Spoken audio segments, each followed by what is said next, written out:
कि 6 साइडेड एक क्यूब बनाई गई इस पर्टिकुलर पेपर, फोल्डेड पेपर के असम्पशन से। और उसके बाद ये कह रहा है which one of the following correctly shows the cube, और यहाँ पे कौन सा ये डायग्राम है जो क्यूब को दिखा रहा है। तो बना लीजिए यहाँ पे डायग्राम, ट्राइंगल, इसके ऊपर ये सर्किल, इसके नीचे जो बनेगा उस पर ये खाली सर्किल, इसके इधर भी वाइट होगा, इधर भी वाइट होगा, और जो पीछे आएगा वो आपका एक ये फील्ड सर्किल आएगा। अब ये कह रहा है ट्राइंगल के ऊपर सर्किल फील्ड, हाँ ये तो सही लग रहा है। ट्राइंगल के साथ ट्राइंगल, ऐसा तो कुछ है नहीं, दोनों साइड में एक एक खाली बचा हुआ है बॉक्स, ये तो है ही नहीं।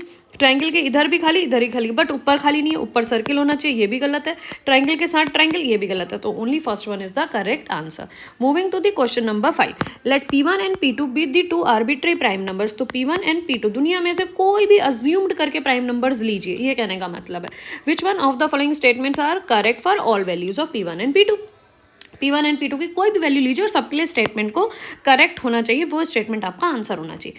P1 को आप 2 मान लो, P2 को आप 3 मान लो, तो दोनों का सम प्राइम नहीं है, लेकिन ये तो 5 है, प्राइम है। तो ये वाला क्वेश्चन बेसिकली आप डिस्कार्डिंग मेथड से कर सकते हो। P1 plus P2 plus 1 is a prime, तो 5 plus 1 is a 6, it is not a prime, तो ये गलत हो गया।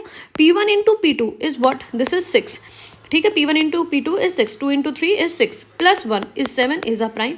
ऐसे ही आप 7 प्लस 2 करिए, it is 9, 7 plus 7 into 2, 7 into 2 is 14, plus 1 is 15 is a prime, 15 is not a prime, तो यहाँ पे ये वाला भी गलत हो गया, ठीक है। P1 and P2 is not a prime, दोनों का प्रोडक्ट, और हमेशा किसी भी प्राइम को आप लोगे, इसका प्रोडक्ट हमेशा आपको प्राइम नहीं मिलेगा, इवन मिलेगा। So this is only the answer. I hope समझ में आया होगा। क्वेश्चंस के आर्बिट्री अजम्पशंस लेके आप डिस्कार्ड कर सकते हो, ठीक है।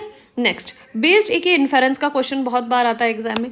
Based on the conversation below identify the logically correct inference, मतलब कि यहाँ पे एक स्टेटमेंट दिया है, इस स्टेटमेंट से कुछ उन्होंने कंक्लूजन्स निकाले कि ऐसा ऐसा हो सकता है, और कौन सा कंक्लूजन इस स्टेटमेंट पे बिल्कुल सही बैठता है, वो ये पूछना चाह रहा है।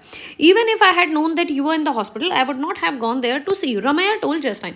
तो रमैया ने जोसेफाइन से कहा कि मुझे पता होता कि तुम हॉस्पिटल में हो तो मैं तुम्हें वहां देखने जाती ही नहीं, ये स्टेटमेंट उसने बोला है। अब कंक्लूजन देखो, Ramaiah knew that Josephine was in hospital, बिल्कुल गलत, ऐसा तो कुछ है नहीं। Ramaiah did not know that Josephine was in hospital, बिल्कुल सही, यही इसने बोला भी है।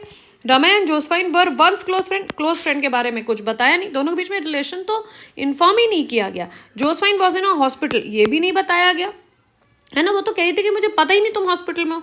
तो